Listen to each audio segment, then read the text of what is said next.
वो हरजाई थी। शाहिद की पहली बीवी नजमा फौत हो चुकी थी। इन दोनों में बहुत मोहब्बत थी। फिर किसी बात पर नजमा खामन से लड़ झगड़ कर अपने वालिदैन के पास दुबई चली गई, जहाँ रज़ाए इलाही से उसका इंतकाल हो गया।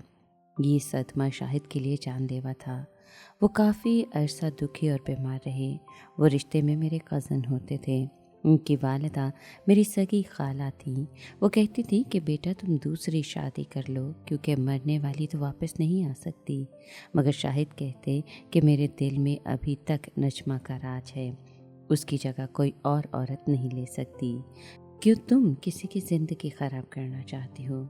जब मैं ये सुनती तो दिल बहुत दुखता। इन दिनों शाहिद खुद से बेगाना हो गए थे। कपड़ों का होश था, ना खाने पीने का, बस बैठे मुंह तकते रहते। उनकी हालत पर खाला बहुत रंजीदा थी।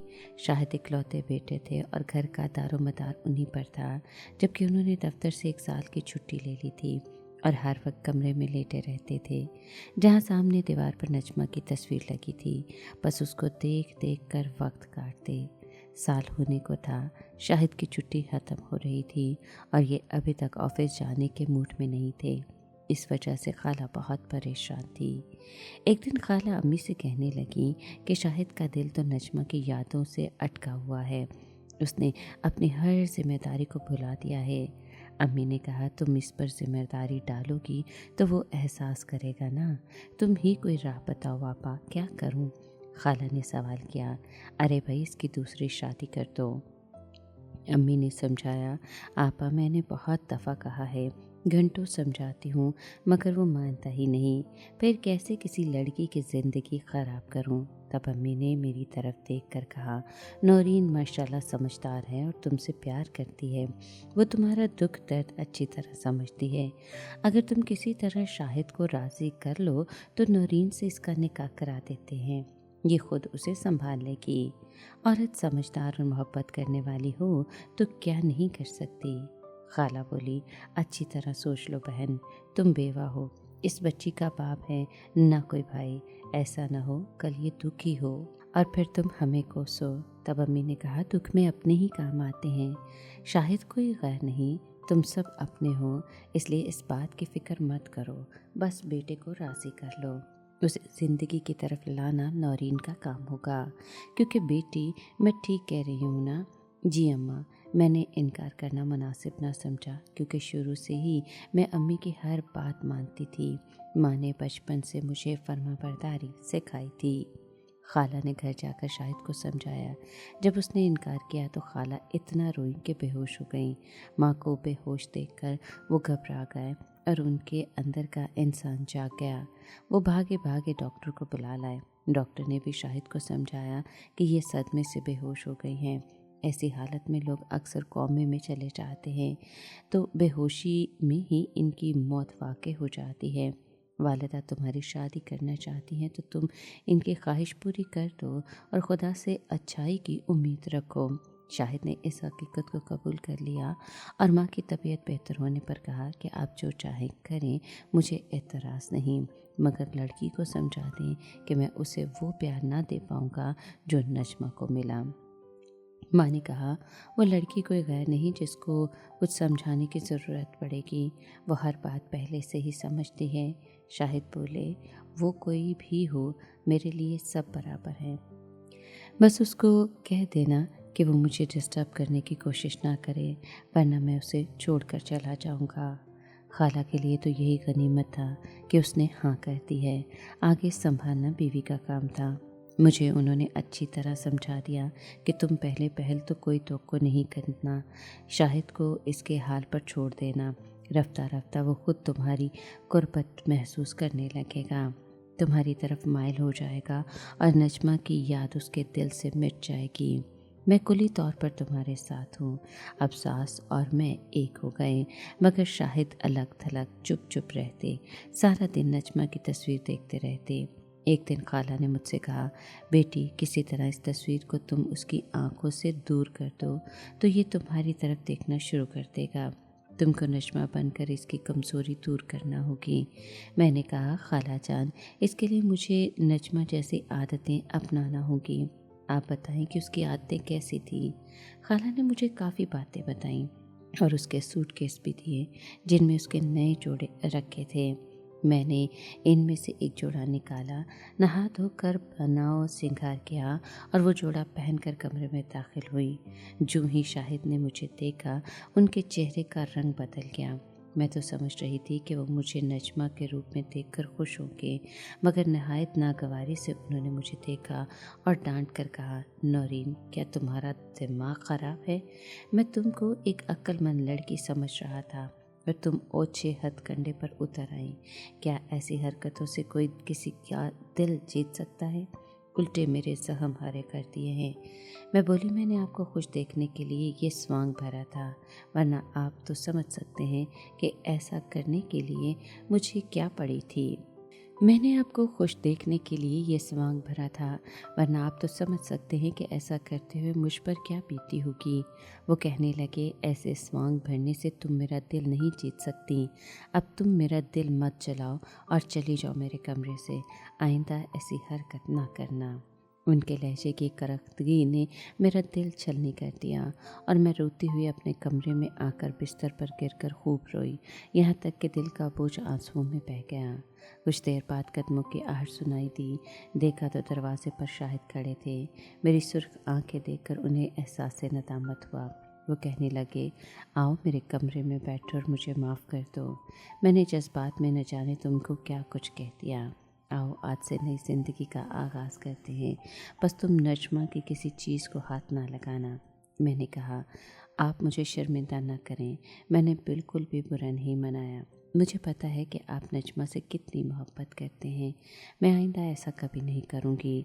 गलती मेरी थी, माफ़ी आप मांग रहे हैं। उस दिन के बाद से शाहिद मुझसे प्यार से बात करने लगे और ऑफिस भी जाने लगे। यूँ हमारी ज़िंदगी मामूल के मुताबिक गुजरने लगी। गरचे शाहिद के प्यार में बनावट और रख रखाव होता, फिर भी गनीमत था कि मेरी जीत हो गई थी। एक दिन जब शाहिद दफ्तर गए हुए थे, दरवाजे पर दस्तक हुई। मुलाजमा ने आकर बताया कि एक साहब आए हैं, कहते हैं कि शाहिद की बेगम से मिलना है। मैं हैरान हो गई, ये कौन हो सकता है? मैंने कहा, तुम इनको ड्राइंग रूम में बैठाओ, मैं देखती हूँ कौन है। फिर मैं दुपट्टा लेकर ड्राइंग रूम में आ गई। उस शख्स ने कहा कि मुझे शाहिद की बीवी नजमा से मिलना है, आप उनको बुला दें। मैंने बताया, नजमा तो फोत हो चुकी है, मैं शाहिद की दूसरी बीवी हूँ, बताइए क्या काम है। कहने लगा, काम तो मुझे उन्हीं से था, इनके कुछ खतूत मेरे पास थे। मैं मुल्क से बाहर था तब उसने मुझसे बेवफाई की और शाहिद से शादी कर ली। मैंने सोचा कि उसकी अमानत लौटा दूँ, लेकिन अफसोस कि वो मर गई है। अब मैं ये खतूत शाहिद साहब को दे दूँगा। मुझे उम्मीद है कि वो ये खतूत मुझसे ज़रूर ख़रीद लेंगे ताकि अपनी इज्जत बचा सकें। इस आदमी की बातें सुनकर मैं हैरान रह गई। सोचा, कैसा घटिया और घिरा हुआ शख्स है, ये मरने के बाद भी नजमा को नहीं बख्श रहा। बहरहाल अपने शौहर को मज़ीद दुख से बचाने और उनकी इज्जत की खातिर मैंने इस्तदा की कि क्या आप ये खतूत मुझे नहीं दे सकते? क्यों नहीं, जो भी इनकी कीमत दे दे, मुझे तो इन्हें बेचना ही है। इसका क्या सबूत कि ये ख़त नजमा के ही हैं? बड़ी सादा सी बात है, अगर आप समझ सकें। उसके लहजे के यकीन से मैंने अंदाज़ा कर लिया कि वो सही कह रहा है। तभी मैंने कहा, देखिए मिस्टर साकिब, मैं आपको नहीं जानती, मगर आप एक अच्छे इंसान नज़र आते हैं। बराह करम इस राज को राज ही रहने दीजिए। आप अगर ज़रूरतमंद और मजबूर हैं तो इनकी कीमत देने पर तैयार हूँ मैं। अब रकम बता दीजिए। उसने कहा, 1 लाख रुपया। उस वक्त 1 लाख की रकम बहुत ज़्यादा हुआ करती थी। ये सोचा कि कहाँ से लाऊंगी 1 लाख रुपया। खाला भी घर पर नहीं थी। मुझे तसब्बुब देखकर वो बोला, मैं चलता हूँ, फिर आ जाऊँगा, शाहिद साहब से बात कर लूँगा। मैंने कहा, नहीं नहीं, आप फिर मत आइएगा, मैं आपको नकद रकम तो नहीं दे सकती, अलबत्ता मेरा कुछ जेवर है वो ले लें और ये खतूत मुझे दे दीजिए। मैंने जल्दी जल्दी अपना जेवर निकाला और उसके सामने रख दिया। उसकी बातें खुल गईं। उसने जल्द से जेवर समेट कर ब्रीफ केस में रखा और खतूत का पलंदा मेरे हवाले करके चलता बना। मैं खतूत खोल कर पढ़ने लगी। 1-2 ही खत पढ़े, फिर इनको लिफाफे में वापस डाल लिया। खतूत में वालेहाना मोहब्बत का इजहार था। नजमा की तहरीर में देख चुकी थी, ये उसी के हाथ के लिखे हुए असली खतूत थे।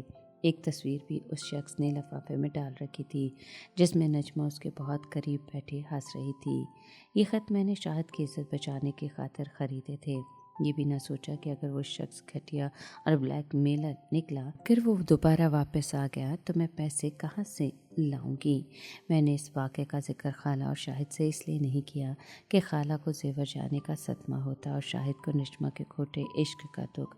دونوں ہی مجھے عزیز تھے، ان کو دکھ نہیں دینا چاہتی تھی۔ اب میں ان خطوط کی وجہ سے سخت پریشان تھی کہ ان کو کہاں چھپاؤں۔ کئی جگہیں بدلی لیکن کوئی بھی محفوظ نہ لگی۔ میں بہت پریشان ہو گئی کہ کہیں یہ میرے شوہر کے ہاتھ نہ لگ جائیں۔ تنگ آ کر میں نے ان کو جلانے کا فیصلہ کیا۔ ایک دن میں انہیں جلا ہی رہی تھی کہ اچانک شاہد آ گئے۔ میں تصویر جلا چکی تھی اور خط بھی بس آخری چل رہا تھا۔ شاہد نے پوچھا کہ کیا جلا رہی ہوں؟ میں نے گھبرا کر کہا کچھ نہیں۔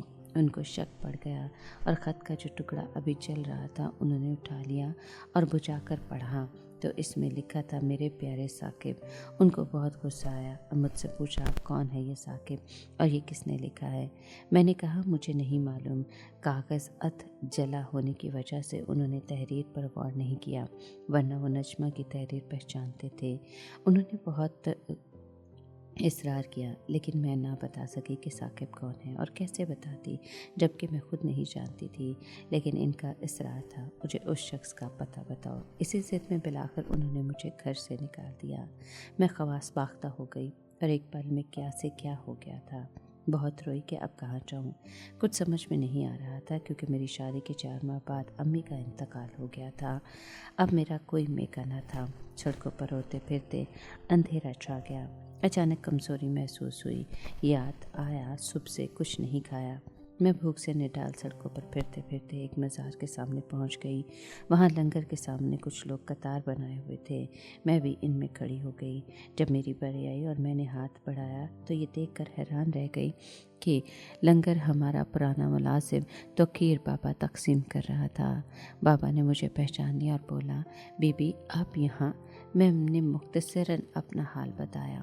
وہ مجھے اپنے گھر لے آئے اور اپنی بیوی کو ہدایت کی کہ ان کو کوئی تکلیف نہیں ہونی چاہیے۔ بابا نے بتایا کہ شاہد صاحب نے پیسے دیے تھے کہ نجمہ بی بی کی روح کے ثواب کی خاطر ہر جمعرات کو غریبوں میں کھانا تقسیم کیا کروں، میں اس لیے یہاں آیا تھا۔ میں نے کہا بابا فی الحال آپ ان سے ذکر نہ کریں کہ میں کہاں ہوں، ایک دن وہ ضرور پشیمان ہوں گے۔ وہی دن میری جیت اور مرحومہ نجمہ کی ہار ہو گئی۔ بابا نے میری اس بات پر یقین دہانی کی کہ میں تب تک ان کے گھر میں رہوں گی۔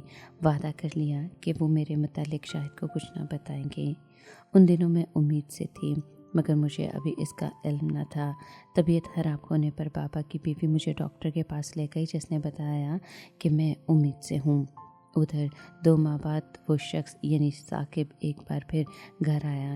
اس بار اس کی ملاقات شاہد سے ہو گئی۔ اس نے کہا کہ میں ایک امانت آپ کی بیوی کو دے گیا تھا مگر چند تصویریں میرے پاس رہ گئی تھیں، وہ دینے آیا ہوں۔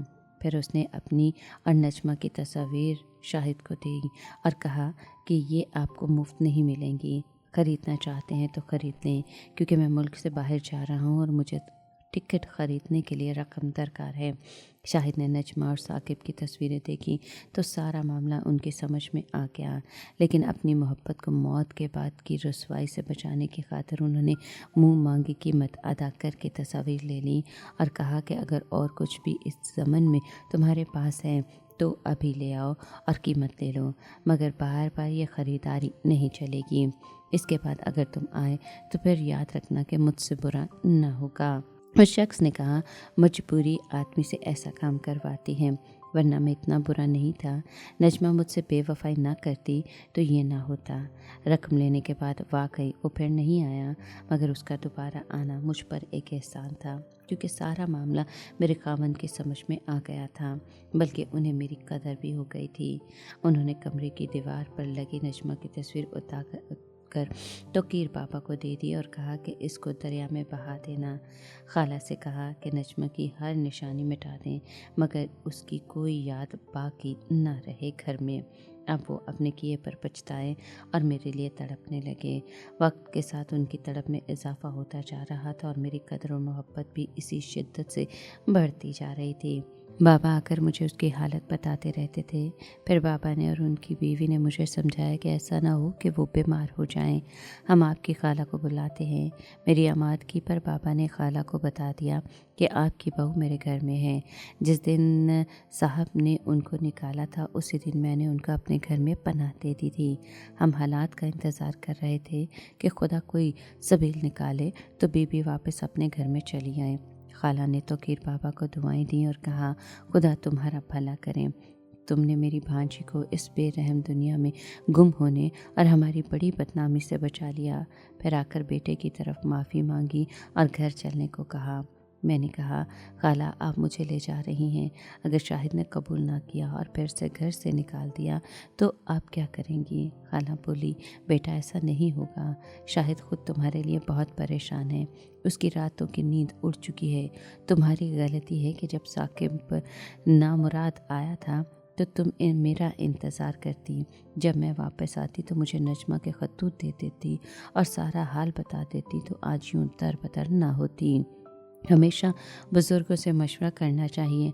अगर वो बदबख्त शख्स दोबारा ना आता तो कभी शाहिद के दिल से गलतफहमी दूर ना होती। मर्द के दिल में एक बार शक आ जाए तो समझो शीशे में बाल आ गया। खैर, खाला मुझे घर ले आई। शाहिद को बुरा भला कहा कि उसका कौन सा ऐसा रिश्तेदार था जो इसको संभालता। वो तो शुक्र करो कि तोकीर बाबा ने हम पर एहसान किया। वो काफ़ी बूढ़े आदमी थे और मेरे ससुर साहब के वक्त से मुलाजिम थे। खुदा ने मेरा घर आबाद करना था, सो उसने नामुमकिन को मुमकिन बना दिया। सच है, वो जो चाहे हो जाता है। मैं अपने रब की मशकूर हूँ कि अपने घर आबाद हूँ। नजमा की हकीकत खुलने के बाद उसकी याद खुद ब खुद शाहिद के दिल से गुम हो गई। भला हर जाई को कौन याद रखता है।